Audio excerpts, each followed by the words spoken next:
This show, wow, I watched it last night. It scared me a little bit.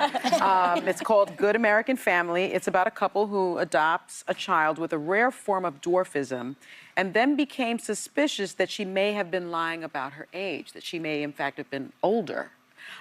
It's based on a true story, which captivated so many people who followed that story. You said you were nervous also to take this on. Why were you nervous? And what made you ultimately say yes? Because it's fantastic, but it is heavy. Thank you. Yes, it is heavy. That's a good way to describe it. Yeah.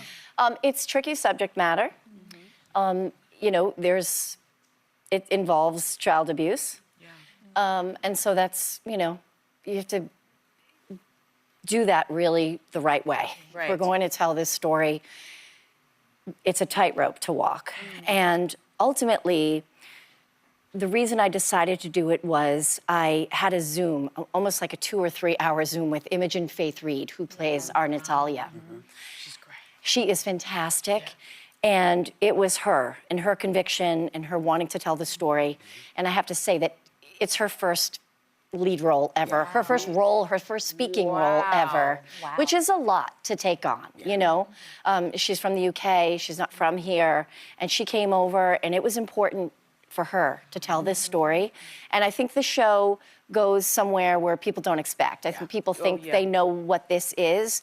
You don't. We take a turn, and we show some different perspectives. And I think it was Imogen Faith Reed's conviction in telling this story that got me to say that with her leading the charge, we can do this. Yeah. And of course, the original Natalia Gray story that it's loosely based on, we need to mention, she took a DNA test in 2023 that concluded that she was, in fact, the age she had said when she was adopted. But because this story consumed so many of our minds and we read about it, people have their own conclusions about it or ideas about it. What are you hoping that people who may be coming in with an idea of what her story is take away from this show? Well, I hope they take away that we should rush to judgment a little less. Yes. And I hope they look at themselves and ask themselves, we all should ask ourselves, why do we look at something and at face value make a judgment about it?